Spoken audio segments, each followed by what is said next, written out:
제일 간단하지만 제일 대답하기 어려운 질문이 있어요. 참 쉽고 간단합니다. 여러분, 왜 사시죠? 어려우세요? 왜 사시죠? 이게 쉬운 듯한데 쉽지 않나 봐요. 예전에 그런 책이 한 권 있었습니다. 왜 사느냐고 묻는다면 그냥 웃고 말지요. 왜 그냥 웃고 말아요? 왜 사냐고 물으면 그냥 웃지요. 웃는 걸로 답이 되나 봐요. 별로 안 좋은 답입니다만은 왜 사느냐고 물으니까 죽지 못해서 사는 거죠. 뭐 이런 분들이 도로 있는 것 같아요. 이거보다 더 많은 거요? 먹기 위해 사는 거죠. 뭐 그래서 먹자고 하는 짓 아니냐, 뭐 이래서 먹는 일에 열심 내는 분들도 많습니다. 오늘 아이들한테 물었더니 태어났으니까 사는 거죠.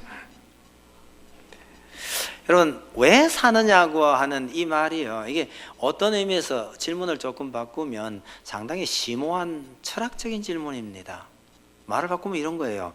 여러분, 인생이란 무엇인가요? 여러분, 인생이 뭐예요? 또 앉아 나그네 이러지 마세요. 이게 쉽지 않은가 봐요. 질문을 바꾸면 나는 누구인가 이거하고 또 마찬가지예요. 난 누구며 난 어떤 존재인가. 인류가 언제부터 철학을 하기 시작을 했는지 모르지만 철학이 시작될 때부터 가지고 있었던 제1번 질문 이거예요. 인생이란 무엇인가? 몇천 년 동안 이 질문을 해왔는데 이 질문에 대해서 명쾌하게 대답한 적이 아직도 없는 모양이에요. 사람마다 답이 다 달라요. 대답 안 하는 사람도 자기도 모르는 자기 답을 가지고는 있는 것 같아요. 근데 이게 굉장히 중요합니다. 무엇이라고 생각하느냐에 따라서 우리의 삶의 방향이나 생활의 태도가 완전히 달라질 수 있기 때문이죠. 가끔 부흥회 같은 거 할 때 저도 한 번씩 들은 바가 있는데요. 이게 인도의 설화랍니다. 인생이 무엇이냐? 인도 사람들이 그렇게 설명을 한대요. 어떤 사람이 제일 무서운 짐승 코끼리에게 쫓겨서 도망을 가다 보니까 우물이 하나 있더래요. 마침 칡넝쿨이 있어서 칡넝쿨을 타고 우물 밑으로 내려갔는데 내려가다 보니까 밑에 독사가 우글거리고 있더라는 거예요. 중간에는 독사 4마리가 있고요. 무서워서 올라 위로 쳐다보니까 흰지 검은지 2마리가 칡넝쿨을 갉아먹고 있더래요. 이게 인생이다, 그렇게 얘기했답니다. 얘기가 조금 더 길어질 수 있는데 거점합시다. 그런 인생 어떻게 살아요? 그거 매달려서 아둥바둥 흰지 까만지 쳐다보고 있어야 돼요? 아니면 떨어져서 힘 풀릴 때까지 버텨요? 아니면 떨어져서 일찌감치 독사한테 물려 죽는 게 낫겠어요? 인도 사람들이 왜 이런 비유를 해서 뭘 얘기했는지는 제가 잘 모르겠는데 이 이야기 어릴 때부터 제가 좀 듣긴 들었어요. 근데 이게 이제 인도의 설화였다고 그러네요. 여러분, 우리 스스로 생각할 때 인생이 어떤 존재인가를 좀 생각해 보셨나요? 사람이 짐승이지 뭐, 짐승하고 똑같은 거지, 이런 사람 적지 않게 있습니다. 여러분, 짐승은요 먹고 배부르기만 하면 돼요. 이런 사람에게는 체면이고 양심이고 예의고 아무것도 필요 없어요. 그냥 자기 배만 부르면 되죠. 혹시 그렇게 사는 사람은 우리 인생은 그냥 짐승이 한 종류일 뿐이야 이러고 사는 겁니다. 근데 간혹 어떤 사람은요, 인생이 뭔지는 몰라도 배만 불러가지고는 안 되더라는 거예요. 배는 부른데 뭔가 허탈하고 부족함이 없다 싶은데도 뭔가 공허하고 채워지지 않는 그 무언가가 있더라. 그러면 이 사람은 최소한도 짐승은 아니라는 거예요. 짐승이 아니면 뭐예요? 인간이죠. 그 정도만 되면 짐승은 아니고 인간인데, 그럼 인간이 뭐냐? 그러니까 글쎄 그걸 잘 모르겠더라는 거예요. 옛날 철학자들이 한 얘기입니다. 인간은요, 버려진 존재다. 누군가에 의해서 던져져 버린 그런 존재다. 철학자들이 한 얘기예요.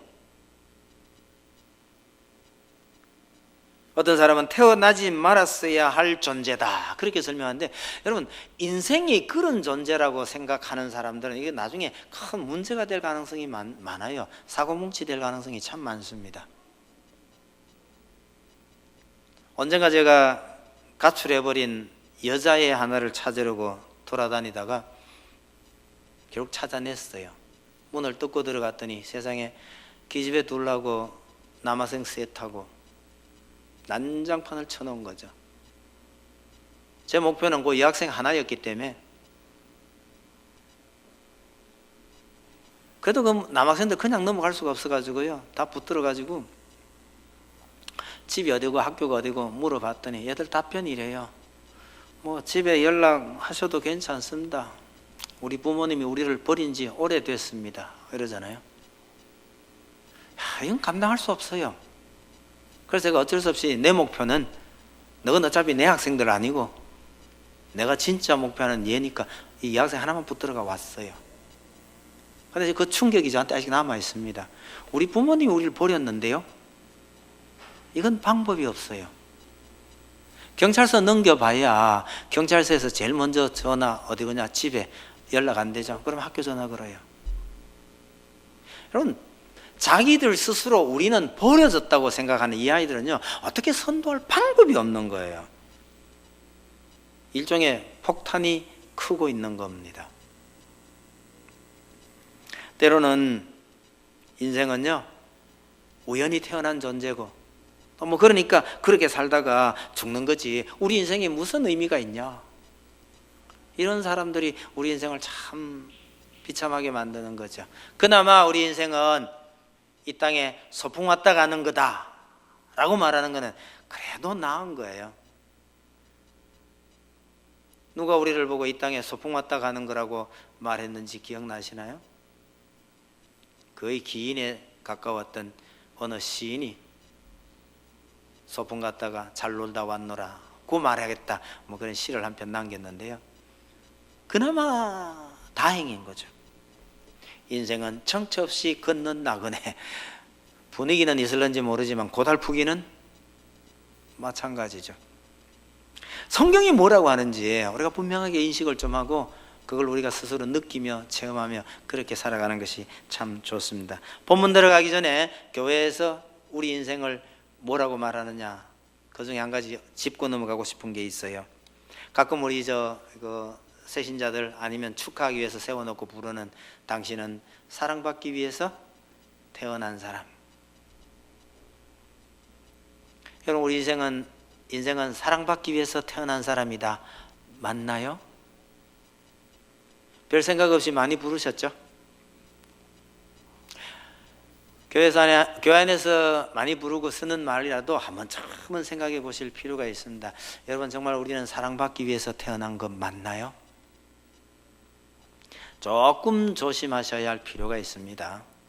어떨 때 쓰는 표현이냐면, 아이들에게, 교회에 처음 나온 초신자들에게, 한 번도 사랑받아 본 적이 없다고 버려졌다고 생각했던 그런 사람들이 돌아왔을 때 그 사람들에게 들려줄 수 있는 말이 이거예요. 사랑받기 위해서 태어난 사람. 여러분, 한 번도 사랑받아 본 적이 없다고 거의 버려지다시피 살아온 사람들이 이런 말을 들을 때는 이게 충격이 됩니다.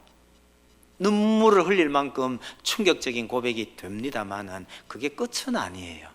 예를 들어서 우리 아이들에게, 넌 아빠 엄마 사랑 마음껏 받고 넌 정말 사랑받기 위해서 태어난 사랑받을 만한 아이야, 괜찮아요.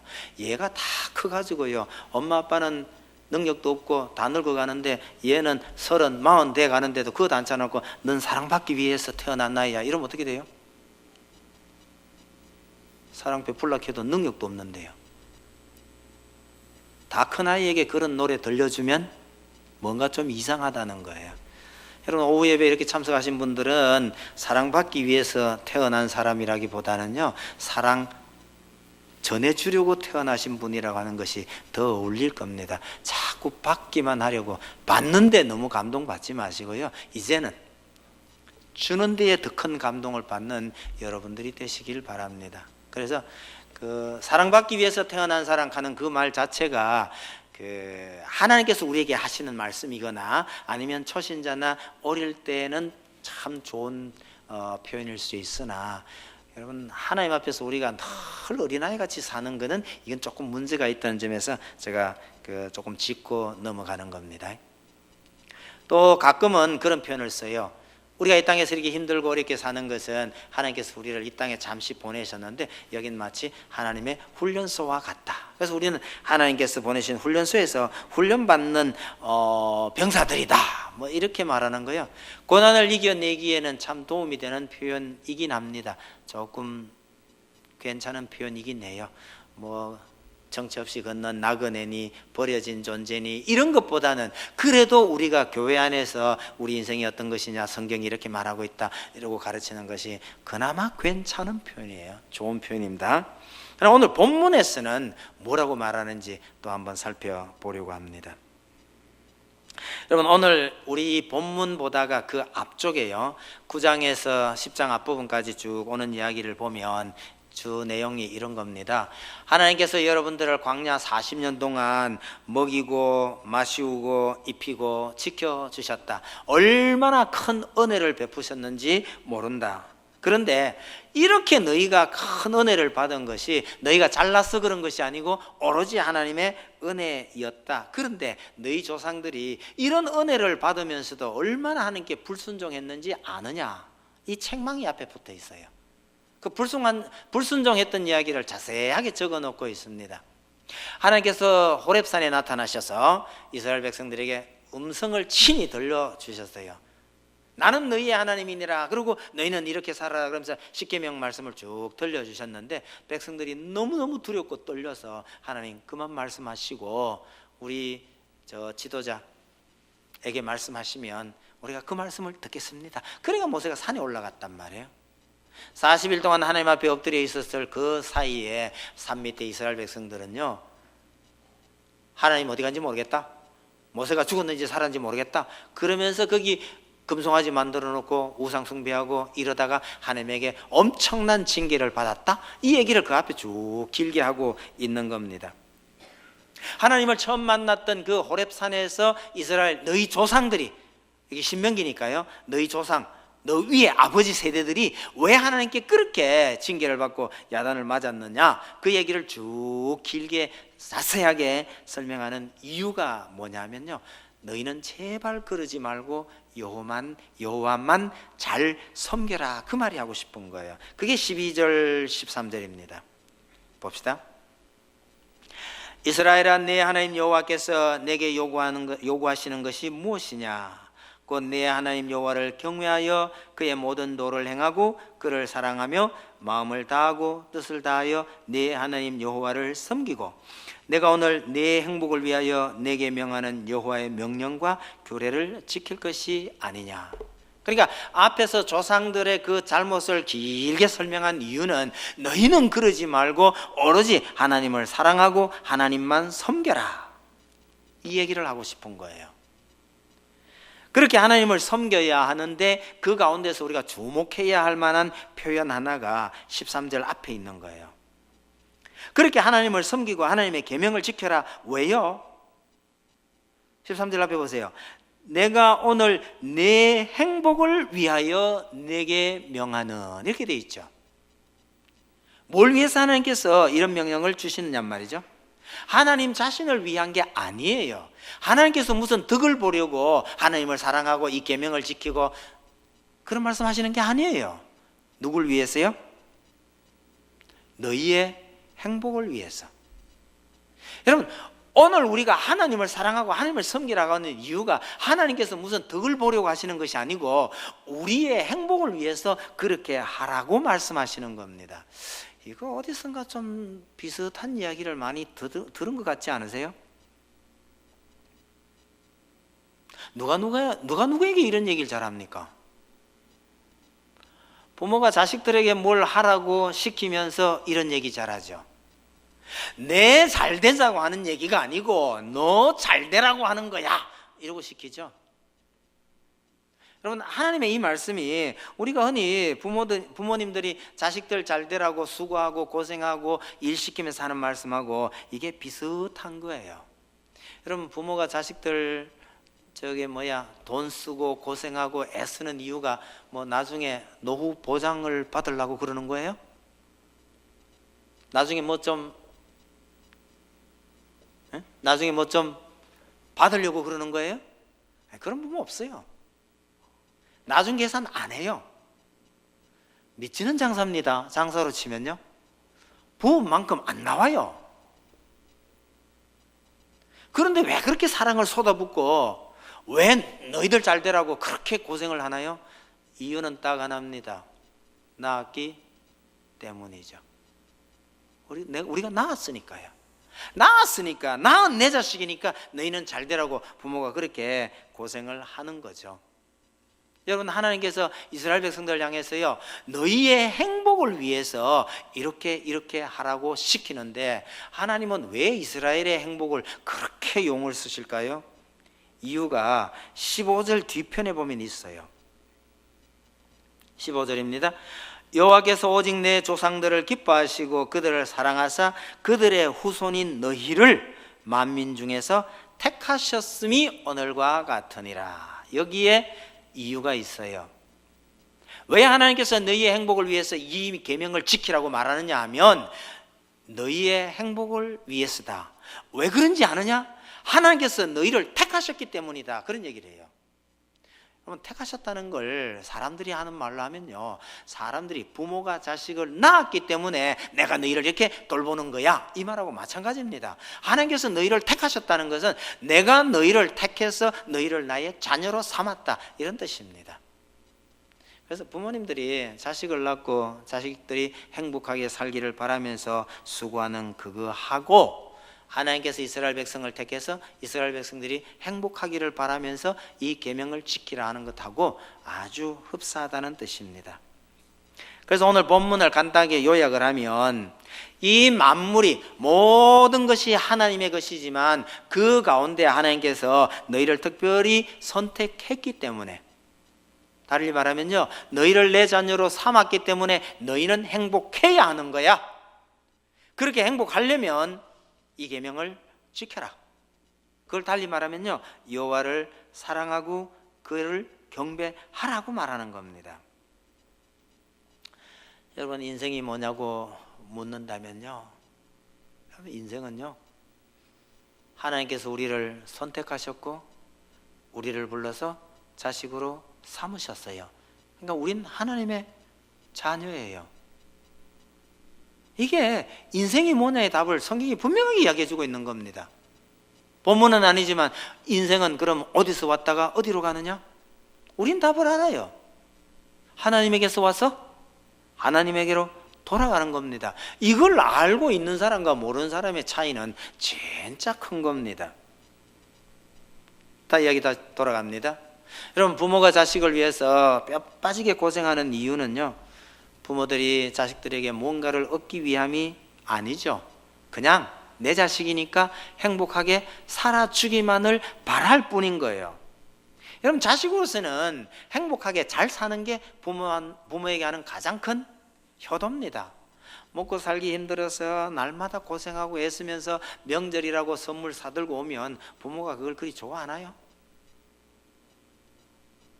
부모도 그렇게 기쁘지가 않아요. 여러분, 하나님께서 우리에게 뭔가를 바라시고 우리를 선택하셨고 우리를 자녀로 삼은 게 아니란 사실을 여러분 꼭 기억을 해 두셔야 합니다. 심지어요, 우리가 하나님을 위해서 뭔가 일을 할 수 있다고 하는 생각조차 버리시기 바랍니다. 우리는 하나님을 위해서 뭔가를 할 수가 없는 존재예요. 우리가 뭔가를 열심히 해서 하나님 기쁘시게 한다는 거 근본적으로 불가능한 일입니다.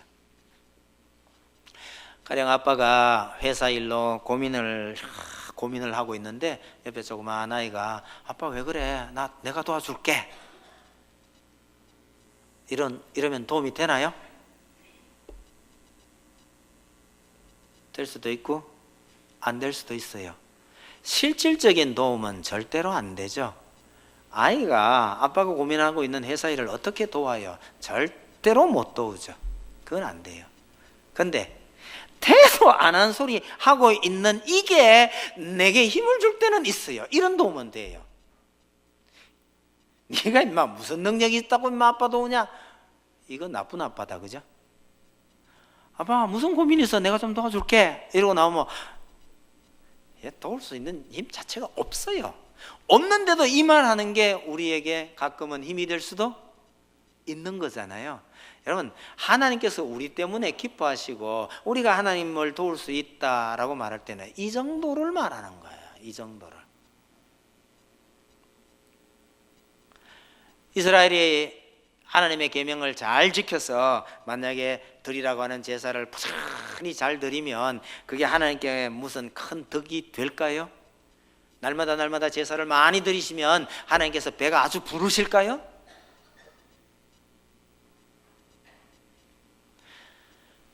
여러분, 이스라엘이 그런다고 해서 하나님께 무슨 유익이 있고 큰 덕이 있는 거 전혀 아닙니다.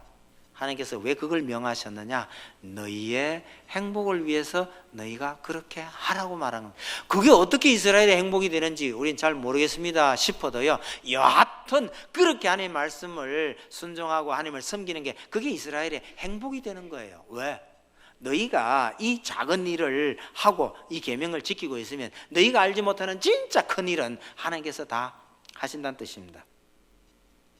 또 입장을 바꿨어요. 자녀의 행복을 위해서 부모가 자식들에게 시키는 것들이 많이 있을 수 있죠. 이거 꼭 해라. 그러면 그런 일들이 자녀에게 고통일까요? 자, 어린아이들에게 야, 한글 배워야 된다. 그래, 한글 가르치고 구구단 외워야 된다. 구구단 열심히 가르치고. 여러분, 그게 자녀에게 참 큰 고통일까요? 야, 그것도 못 외우냐 그러고 야단을 치면 아이에게는 힘든 일일 수도 있고 잘 안 외워지면 고통일 수도 있겠지만은 그걸 고통이라고 여기는 아이는 진짜 문제가 있어요. 큰 인물 안 될지 몰라요. 근데 힘들고 좀 어렵지만 부모가 이거 해야 된다 할 때 그걸 기쁘게 감당하는 아이는요, 큰 인물 되는 겁니다. 이게 이제 정도가 조금 지나치면 유명한 음악가나 아니면 유명한 운동선수들 중에 보면요, 여러분 그냥 쉽게 그렇게 된 거 아니에요. 유명한 피아니스트 누군지는 잘 모르겠습니다만 어릴 때 피아노 칠 때요, 피아노 치고 있는 그 옆에서 엄마가 회초리 들고 딱 버티고 앉아가지고 딴짓하면 바로 손등 때렸다고 그래요. 그러면서 훈련을 시켰대요. 야, 그러면 저 피아노가 너무너무 싫어지지 않을까, 그럴 수도 있을 것 같은데요. 그런데 그 고비를 견디고 그런데가 그렇게 유명한 피아니스트가 됐다더라. 전 이해가 좀 돼요. 왜 그런가 하니까요, 그거 열심히 친다고 다 선수 되는 거 아니에요. 진짜 어려움을 딛고 일어나지 않으면 그렇게 훌륭한 선수 잘 안 돼요. 운동선수 마찬가지죠. 제 기억으로는 황영조가 그랬던 걸로 기억을 하는데요, 올림픽에 나가서 금메달 따고 난 다음에 인터뷰할 때 그런 얘기 하대요.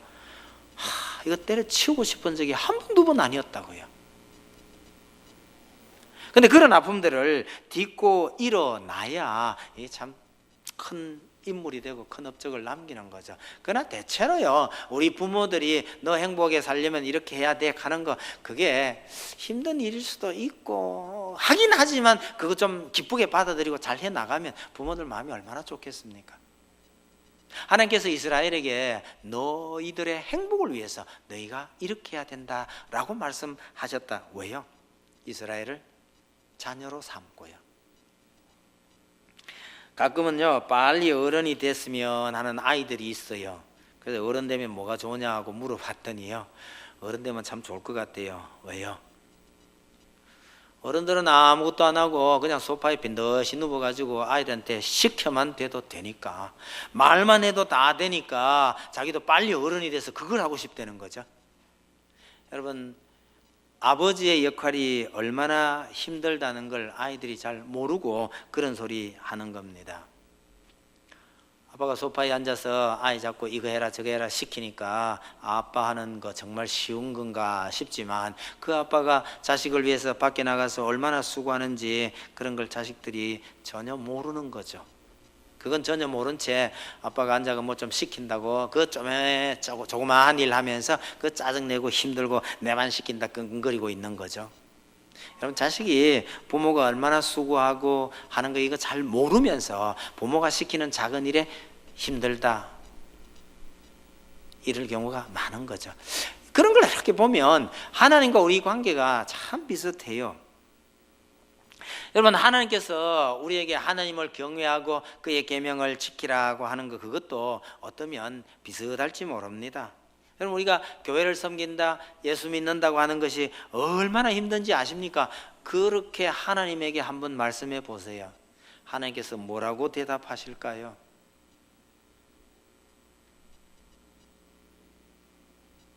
그 교회를 세우기 위해서 자식을 주게 하는 아버지의 마음을 네가 알기는 알겠냐? 나는 정말 사랑하는 내 독생자를 희생시켜가면서 이 교회를 세웠다. 근데 그 교회에서 예배드리고 교회 섬기고 형제 돌보는 게 그렇게 힘들더냐? 이러면 우리는 할 말이 전혀 없어지는 거예요. 하나님께서 우리에게 주신 계명은 우리 눈에 힘들고 어려울는지 혹 몰라도 우리가 보이지 않는, 우리 눈에 보이지 않는 이면에서 하나님께서 우리를 위해서 얼마나 큰 일을 하셨는지를 우리가 빨리 이해하고, 이게 이제 이런 걸 빨리 깨닫고 부모 마음을, 부모의 수고를 빨리 아는 게 이게 이제 큰 아들이에요. 그렇게 빨리 장성한 아들로 되어 가야 하는데 그렇게 안 가고 늘 교회에서 어린아이 노릇하고 있는 거죠. 사랑받기 위해서 태어났으니까 난 사랑받아야 돼 이러고 있으면 늘 어리다는 얘기죠. 덜 받았으면 많이 받으셔야 합니다. 많이 받았다고 생각이 되면 이제는 많이 베푸셔야 합니다. 하나님께서 우리를 자녀로 삼으시고 너희를 위해서 하나님께서 이런 일을 하셨으니 너희는 하나님을 사랑하고 그의 계명을 지키라, 그렇게 말씀하시면서 그 하나님을 섬기는 방법이 뭐냐를 그 밑에 조금 구체적으로 얘기를 해줍니다. 16절 한번 보세요. 그러므로 너희는 마음에 할례를 행하고 다시는 목을 곧게 하지 말라 이러죠. 마음에 할례를 행하라, 이게 뭔 말이냐? 쉬운 말로 하면 하나님께 마음을 드려라 라는 뜻입니다. 유대인들에게 있어서 할례 없는 자란 말은요, 죽어도 마땅한 짐승과 같은 존재라는 뜻입니다. 그 뭐 욕이나 마찬가지 의미로 사용이 됐던데, 그러니까 유대인들에게 있어서 할례는 굉장히 중요한 할례였는데요. 사도 바울이 표면적 육신의 할례가 아니라 마음에 행한 그것이 진짜 할례라고 이렇게 주장을 해버렸으니 당시에 유대인들이요, 바울을 얼마나 미워했는지 몰라요. 세상에 자기들이 그렇게 중요하게 여기는 할례를 부정했다는 거죠. 마음의 할례를 행하라 하는 거는 할례 하지 말란 뜻 아니냐 이 말이거든요. 그래서 바울을 그렇게 죽이려고 열성적으로 따라다녔는데, 세상에 마음의 할례를 행하라라는 것은 바울이 저만 얘기가 아니네요. 이미 신명기 말씀이 주어질 때 이미 하나님께서 하셨던 말씀입니다. 여러분, 하나님께서 진짜 원하시는 것은 우리 몸에 어떤 흔적, 아니면요 우리 손으로 뭔가 해놓은 이런 일 아니요. 진짜 하나님께서 원하시는 것은 우리의 마음이라는 사실입니다. 마음을 하나님께 드려라, 그 표현입니다. 그럼 어떻게 하나님을 사랑할까요? 하나님께 마음을 드리세요. 사람 사이도 마찬가지잖아요. 진짜 마음이 담긴 것, 이게 소중한 것입니다. 그러면서 목을 곧게 하지 말라 이랬거든요. 목을 곧게 하지 말라. 우리는 이럴 때에 이제 목을 곧게 보다가는 어깨에 힘 너무 주지 말라 뭐 이런 표현을 쓰죠. 어깨에 힘 딱 주고 있으면 뭐라 그래요? 야, 부러지겠다 그러냐? 누구 앞에서요? 하나님 앞에서 그렇게 목을 굳게 고집스럽게 그러지 말라 그런 얘기입니다. 왜요? 크고 두려우신 하나님이시니 그 하나님 앞에 그렇게 금방 떨지 말라, 까불지 말아라, 이런 뉘앙스를 지닌 말씀이죠. 17절을 보시면 하나님께는요, 외모도 통하지 않고 뇌물도 통하지 않아요. 죄송합니다마는 외모가 안 통하니 하나님 앞에 아무리 인물 좋게 꾸며가도 소용없어요. 뇌물이 안 통하니 아무리 많은 돈을 들고 가도 하나님 앞에는 안 통해요. 그럼 방법 하나밖에 없어요. 하나님께는 마음을 드리는 것 외에는 전혀 방법이 없다는 뜻입니다. 하나님께 마음을 들이되 그 하나님 앞에 목을 곧게 하지 말라.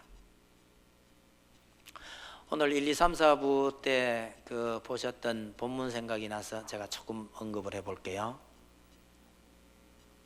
블레셋 군대가 그 일날을 칩니다. 하나님, 제가 지금 사울에게 쫓기고 있는 판에 저 블레셋 군대 칠까요? 하나님께서 치랬어요.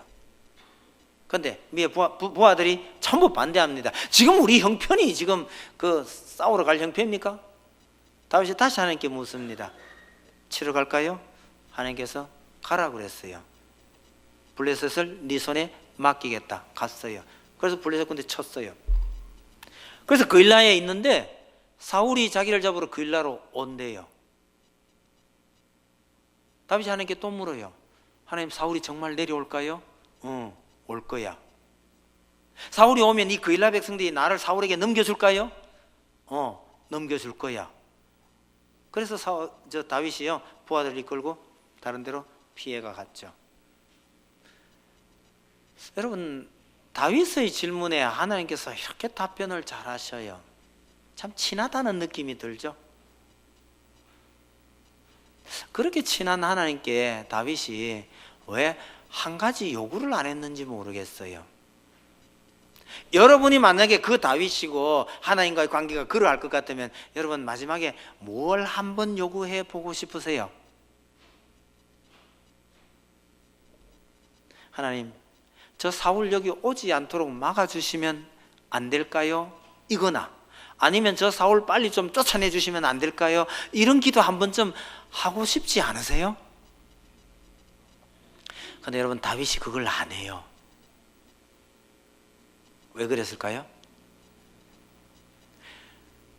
뒤에 가서 말씀드리겠습니다만 다윗은, 제가 그 장면을 보면 다윗은 하나님과 참 친밀한 관계인 것 같아요.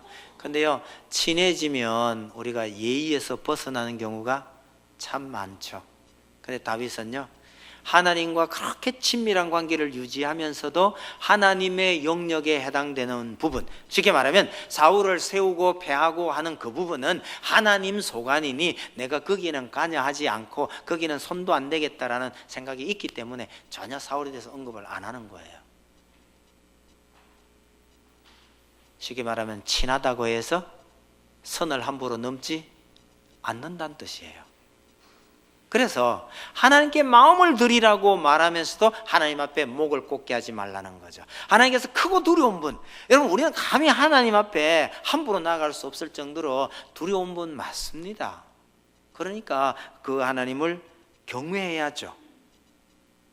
그러면서도 그 하나님을 사랑하라, 친하게 지내라, 그렇게 말씀하고 있는 본문입니다.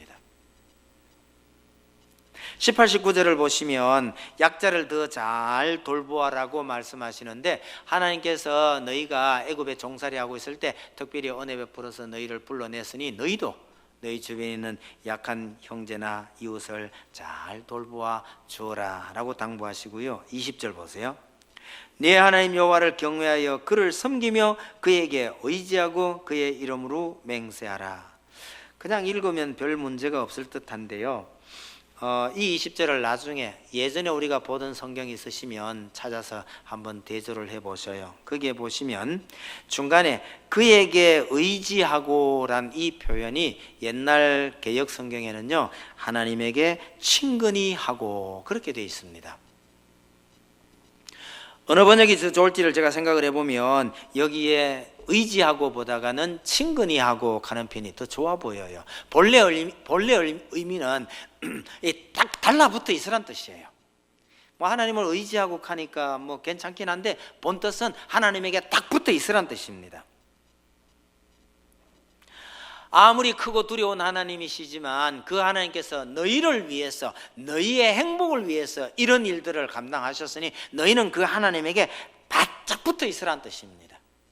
이 말씀이 창세기 2장에 쓰일 때에 저 남자가 부모를 떠나서 아내와 연합하라고 말할 때, 한 몸이 될지니라 할 때 한 몸이 되다, 그거하고 여기에 방금 말씀드린 친근히하고는 같은 단어예요.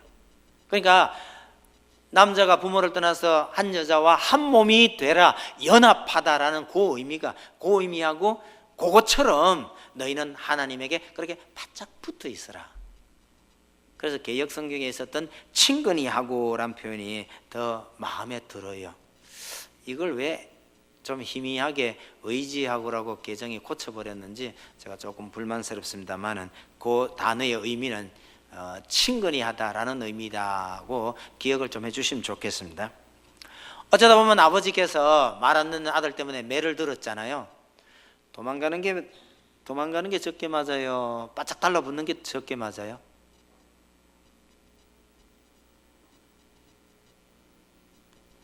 그런 경험이 잘 없으신가 보다, 그죠? 엄마가 매를 들었어요. 도망가는 게 적게 맞아요? 바짝 달라붙어야 적게 맞아요? 도망도 잘 가면 괜찮은데요, 잘 도망 못 가고 어중간하게 도망가면요, 가면서 계속 맞아요. 거리 유지를 잘 해가면서 도망가면 계속 맞는 겁니다. 차라리 그럴 바에는 도망가지 말고 바짝 달라붙어 버리면요, 이게 매를 듣고 사정거리 아예 붙어 있으면 이게 잘 안 돼요. 그리고 그래 달라붙는 아이 잘 못 패요. 여러분, 달라붙는 게 매를 맞더라도 달라붙는 것이 매를 적게 맞고, 그러면 하다못해 나간 놈은 언제 들어올지 몰라가지고 해 빠지기 기다리고 앉아있으면 그것도 고역인데, 달라붙어 있는 놈은 금방 풀려요. 그리고 떡을 얻어먹어도 하나를 더 얻어먹는 겁니다. 여러분, 하나님께 바짝 매달려 있으면 하나님께서 특별한 복 주셔요. 혹시 잘못 내가 매를 들어도 더 달라붙어 버리는 것이 복입니다. 시편 37편 4절에요. 여호와를 기뻐하라, 그가 내 마음의 소원을 내게 이루어 주시리로다. 어떻게 하면 소원을 이루어 주신다고요? 여호와를 기뻐하래요. 여러분, 이 친근히 하다, 바짝 달라붙어 있는다, 이게 뭐냐면 아버지를 좋아하는 거예요. 아버지를 보면 기쁜 거예요. 그 아버지를 기뻐하면 내 마음의 소원을 그 하나님께서 다 이루어 주시리라 그러는 거죠.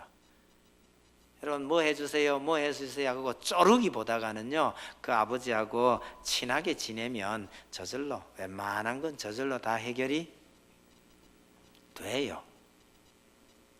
평소 말도 안 하던 게 돈 필요할 때 돈 달라고 그러면 주기 싫을 때가 있어요. 근데요, 옆에서 늘 알짱거리고 장난치고 집적거리던 자식이 뭐 돈이 좀 필요한데 그러면요, 의외로 쉽게 나가요. 친하게 지내는 게 유리할 때가 많습니다. 21절 보시면 그는 내 찬송이시오 라고 말하는데, 하나님을 찬송하라는 거죠. 찬송하라는 이유가 22절입니다. 애굽에 내려간 내 열조가 겨우 70인이었으나 이제는 내 하나님 여호와께서 너를 하늘의 별과 같이 많게 하셨느니라. 여러분, 아브라함 때요, 아브라함이 평생에 아들 겨우 하나 남겼습니다. 이 아들이 40세에 결혼해가지고 20년 동안 자식이 없었어요. 그래 60에 겨우 쌍둥이 하나 낳았는데 이 쌍둥이 하나만 겨우 얻은 셈입니다. 정말 손이 귀한 집안이잖아, 그죠? 그렇게 장자권을 이어간 야곱이요 70명이 된 거예요. 그리고 400년 지났더니 세상에 셀 수 없을 정도로 많아진 거예요. 하나님께서 그렇게 복 주셨다는 거예요. 그러니 너희가 할 수 있는 일은 찬송밖에 없다. 하나님을 찬송하며 그 하나님을 섬기라는 거죠. 여러분, 오늘 우리도 마찬가지입니다. 우리가 하나님께 하나님 이런 거 주세요, 저런 거 주세요 하고 자꾸 그렇게 쪼르기 전에 하나님께 받은 은혜가 무엇이며 하나님께서 얼마나 큰 은혜를 내게 주셨는지를 깨달아 아는 것이 이게 참 복입니다. 제가 뭐 공부 시간에도 가끔 그런 이야기 하는데요, 여러분, 우리가 사람으로 태어난 것이 얼마나 복인지 아시나요? 한국 땅에서 태어난 게 얼마나 복인지 아세요? 여러분 지금 북한 땅에 났다면요. 한국 땅에서 태어난 게, 그것도 사람으로 태어난 것이 얼마나 복인가를 잊지 마셔요. 제가 예전에 새벽차 운행을 많이 하면서 새벽차 나갈 때마다 늘 느끼는 게요, 시골길 다니면 소 팔러 가고 돼지 팔러 가고 이런 거 많이 봐요. 볼 때마다요, 내가 소로 태어났으면. 소가 제일 안타까워요. 소 팔러 갈 때 눕혀서 갑니까? 서서 갑니까? 서울에서는 보기 어렵죠? 시골 가면 많아요. 서서 갑니다. 서서 가는데 코에 이거 줄 매는 거 있잖아요. 이래가 밧줄로 이거 묶어 놨어요. 야, 소가 중심을 잘 잡으면 다행인데 차가 덜커덩거리는데 중심 못 잡아가지고 코를 줄로 해가지고 묶어 놨는데 저거 넘어지면 어떻게 되는 거야? 저 따라가면서 고민이 그런 거예요. 사람으로 태어난 것이 얼마나 다행인가. 어느 날요, 닭장차 만났어요. 그 우닥닥거리는 닭은 어떻게 싣고 가는지 아시나요? 한 마리씩 한 칸에 들어있어요. 철망으로 된 거. 철망으로 된 칸칸이 한 마리씩 들어있는데요, 날개도 못 펴고 다리도 못 펴고 콕 끼어가지고 이렇게 싣고 가는데요, 따라가면 마음이 아파요. 닭털 폴폴 날리죠. 냄새는 얼마나 독한지 아세요? 그거보다가 더 안 된 거. 저 날개도 못 펴고 다리도 못 펴고 저 칸에 끼어가지고 저래가 팔려가는 저 닭을 보면 사람으로 난 것이, 하나님 나를 사람으로 만들어준 것이 얼마나 감사한지 몰라요. 일일이 다 말씀드리긴 어렵지만 여러분 가만히 생각해 보면 오늘 내가 얼마나 행복한 자리에 있느냐를 우리는 너무 모를 때가 많아요. 그래서 가끔 말도 안 듣고 진짜 부모 속썩이는 아이들이 있으면요, 어디 봉사활동 좀 시키세요. 특별히 자기 몸을 마음대로 쓰지 못하는 이런 곳에 봉사활동 좀 시켜보면요, 그런 데 한 번씩 다녀오면 아이들이 완전히 바뀌는 수가 있어요. 내가 공부도 못하고 인물도 시원찮고 불만이 아주 많다가요, 나보다가 훨씬 더 힘들게 살아가고 있는 아이들이 있는 걸 보고 나면 마음이 확 바뀔 때가 있습니다. 우리 맨날 나보다 나은 사람, 잘 가는 사람 이것만 쳐다보니까 더 답답한지도 모르죠. 시선을 조금 바꾸실 수 있기 바랍니다. 그렇게 해서 주변을 돌아보면 내가 얼마나 하나님께서 내게 얼마나 많은 은혜를 베푸셨는지를 깨달을 때가 있어요. 그렇게 은혜 받은 거 기억하면서 하나님께 감사하고 하나님과 더 친근하게 지내려는 사람에게 하나님께서 더 큰 복을 주시는 거예요. 하나님을 그렇게 사랑하고 하나님을 그렇게 경외할 마음은 없지만 하나님이 있다라는데 왜 내게 이렇게 하십니까? 하고 이빨 악물고 대덤비면 하나님께 주시는 복 받기가 사실은 참 어려운 겁니다. 자, 오늘 본문을 한마디로 요약을 하면 하나님 답 간단해요. 너희는 내 백성이니라. 그러니 행복해야 하느니라. 그럼 어떻게 해서요? 하나님을 경외하고 하나님을 사랑하라는 거죠. 하나님을 경외하고, 이 사랑하라는 말은 20절로 가보면 하나님을 경외하고 하나님과 친근하게 지내라, 하나님을 즐거워하라 하고 똑같은 겁니다. 왜 그래야 합니까? 너희는 내 백성이니까 말이죠. 여러분, 누군가가 인생이 뭐냐고 묻는다면 확실하게 대답해 주실 수 있기를 바랍니다. 우연히 태어난 존재가 아닙니다. 누군지도 모르는 채 그냥 버려진 존재도 아닙니다. 우리는 하나님께서 뜻한 바 있어서 하나님의 형상을 담게 우리를 만드셨고 우리를 택하셔서 하나님의 자녀로 삼으신 귀하디 귀한 하나님의 자녀라는 사실을 잊지 마셔야 합니다. 단지 자녀는 틀림없는데 이게 좀 어린 자녀도 있고 다 큰 자녀도 있고 이런 점이 약간 차이죠. 여러분 스스로 생각하셔요. 내가 하나님 앞에 어린 자녀인가 아니면 다 큰 자녀인가요? 사람은 다 크면 부모를 복양해야 할 의무가 있다, 그죠? 근데 참 다행스러운 것은 여러분들이 하나님 앞에 아무리 다 컸어도 하나님을 복양할 의무는 없어요. 오직 의무가 있다면 하나님을 즐거워해야 할 의무만 있는 거예요. 우리가 하나님 복양해야 안 되나요? 괜찮습니다. 맞이가 따로 있기 때문에 그래요. 하나님을 복양해야 될 맞이가 누구예요? 네? 예수님 계시잖아요. 맞이 있는데 뭐 둘째 셋째, 여러분 우리는 둘째 셋째 자리에 없어요. 저 밑에예요. 신경 쓰지 마세요. 형제들 많고 보니까 맞이는 돈도 내고 뭐도 하고 열심히 많이 하던데요. 둘째 셋째 저 밑에 내가서 넷째 다섯째 손가락도 까딱 안 하던데요. 그나마 별로 탓 안 해요. 요즘 맞이는 많이 억울해요. 옛날 맞이는요 재산을 분배하면 재산이 많이 넘어갔어요. 요새 맞이는요 시집간 딸하고 똑같아요. 더 주는 거 없어요. 그런데도 불구하고 돈 드는 일 뭐 이런 거 있으면 거의 다 맞이가 다 해결을 해요. 우리 집은 안 그런데 너무 그러지 마세요. 그런 게 그게 잘 돼 가는 집안이에요. 우리가 하나님 앞에 큰 아이가 됐다 해도 그렇게 복양해야 할 의무가 없어요. 우리 큰 형님이 계시거든요. 그 형님이 아주 능력이 있어요. 우리가 할 일이 뭐냔 말이에요. 하나님을 경외하고 그 하나님과 친근하게 지내는 것, 그게 하나님이 우리를 향한 하나님의 소원이라는 것 잊지 마셔요. 그래서 누군가가 묻거든, 하나님 잘 아시냐고 묻거든, 자신 있게 대답하실 수 있기 바랍니다. 저 하나님하고 아주 친한데요. 친근히 하라는 얘기는 친하게 지내라는 얘기예요. 누가 묻거든 그렇게 대답하세요. 하나님 아시냐고요? 예, 저 하나님하고 아주 친해요. 웨스트민스터 신앙고백서 1번 질문 아시죠? 인간의 근본된 목적이 뭐냐? 딱 요 두 가지 아니에요? 하나님을 영화롭게 하고 그분을 영원토록 즐거워하는 것. 하나님을 경외하면서 그분을 정말 즐거워하는 그런 멋진 하나님의 자녀들이 다 되시기를 바랍니다. 기도하겠습니다. 하나님 아버지,